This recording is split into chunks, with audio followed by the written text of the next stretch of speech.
Allowance വർധന ആവശ്യപ്പെട്ട് കൊച്ചിയിൽ ഇൻസ്റ്റാമാർട്ട് ഡെലിവറി ജീവനക്കാർ സമരത്തിൽ. ഒരു ദിവസം 30 ഓർഡറുകൾ ഡെലിവർ ചെയ്താൽ ലഭിക്കുന്നത് 1250 രൂപ മാത്രമാണ്. ഇന്ധനവില വർധന വന്ന സാഹചര്യത്തിൽ ഒരു ദിവസം 340 രൂപയിലധികം ഇന്ധന ചെലവിനായി മാറ്റിവെക്കേണ്ടി വരികയാണ്. ഈ സാഹചര്യത്തിൽ അലവൻസ് 1500 ആക്കണമെന്നാണ് ആവശ്യം. കൊച്ചിയിൽ നിന്നും റാംഷാ സിപി തയ്യാറാക്കിയ റിപ്പോർട്ട് കാണാം.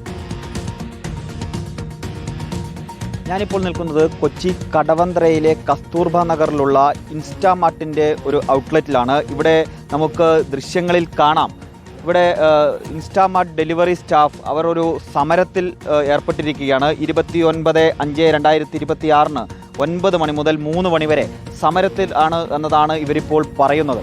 നമ്മുടെ പ്രശ്നമെന്ന് പറഞ്ഞാൽ നമ്മൾ പല വട്ടമായിട്ട് ഇവർക്ക് കാര്യങ്ങൾ അവതരിപ്പിച്ചിട്ടുണ്ട്. നമ്മൾ ഒരു ദിവസം 30 ഓർഡർ എടുക്കണം. നമുക്ക് 30 ഓർഡറിൽ 1250 രൂപയാണ് ഇവർ തരുന്നത്. ഇപ്പോഴത്തെ പെട്രോൾ വില അനുസരിച്ചിട്ട് ഞങ്ങൾക്ക് 3 ലിറ്റർ പെട്രോളാണ് വേണ്ടത്. 3 ലിറ്റർ പെട്രോളിന് 340 രൂപയാണ് ഞങ്ങൾ അടിക്കുന്നത്. 340 രൂപ മാസം വെച്ച് നോക്കാൻ നേരത്ത് 10540 രൂപയാണ്.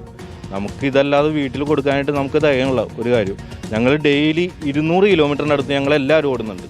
30 ഓർഡർ എടുക്കണമെങ്കിൽ ഞങ്ങൾക്ക് അത്രയും ഇത് പോകുന്നുണ്ട്. ഇത് പല സ്ഥലത്തു നിന്നാണ് ഇവിടെ ആൾക്കാർ വരുന്നത്. ആലപ്പുഴയിൽ നിന്ന് വരെ വന്നിട്ട് വർക്ക് ചെയ്യുന്ന ആൾക്കാരുണ്ട്.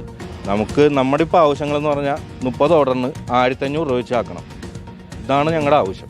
ഇതാണ് പ്രശ്നം പരിഹരിക്കാതെ ഈ തൊഴിലാളികളെ ഭീഷണിപ്പെടുത്തുന്ന സമീപനത്തിലേക്കാണ് ഇതിൻ്റെ മാനേജ്മെൻറ്റ് പോകുന്നത് എന്നതാണ് ഇവർ പറയുന്നത്. ഒരു ദിവസം എത്ര ഓർഡറുകൾ ഡെലിവറി ചെയ്യുന്നുണ്ട്?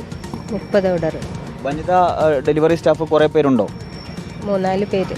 30 ഓർഡറിന് 1250 രൂപ. പെട്രോളും കഴിഞ്ഞ് നമുക്കൊരു 1000 രൂപ പോലും കിട്ടത്തില്ല. അതാണ് ഇവിടുത്തെ വരുമാനം. നമുക്കൊരു 1000 രൂപ പോലും ഡെയിലി വരുമാനം ഇല്ലാതെ ഇപ്പം ജീവിക്കാൻ പറ്റില്ല. അത് തന്നെയാണ് എല്ലാവരുടെ ആവശ്യം. 30 ഓർഡറിന് മിനിമം ഒരു 1500 അതിന് മേലോ 1500 ആക്കണമെന്നാണ് എല്ലാവരുടെയും ആവശ്യം. അതാണ് ഇവർക്ക് പറയാനുള്ളത്. കഴിഞ്ഞ 4 വർഷമായി ഇവരുടെ ഫ്യൂവൽ അലവൻസിൽ ഒരു മാറ്റവും സംഭവിച്ചിട്ടില്ല. പക്ഷേ പെട്രോൾ വിലയാകട്ടെ ഇപ്പോൾ 113 രൂപ, കൊച്ചിയിൽ 113 രൂപയിലേക്ക് എത്തി നിൽക്കുകയാണ്. ഇതിനിടയിൽ ഒരു വർധനവും ഇവരുടെ ഫ്യൂവൽ അലവൻസിൽ വരുത്തിയിട്ടില്ല. ആ മാറ്റം വരുത്തണം, കാലാനുസൃതമായ ഒരു മാറ്റം ഈ ഫ്യൂവൽ അലവൻസിൽ വരുത്തണമെന്നതാണ് ഇവർ പ്രധാനമായും മുന്നോട്ട് വെക്കുന്ന ആവശ്യം. കൊച്ചിയിൽ നിന്നും വീഡിയോ ജേർണലിസ്റ്റ് CP വിജീഷിനൊപ്പം reporter Ramsha CP in reporter, Kochi.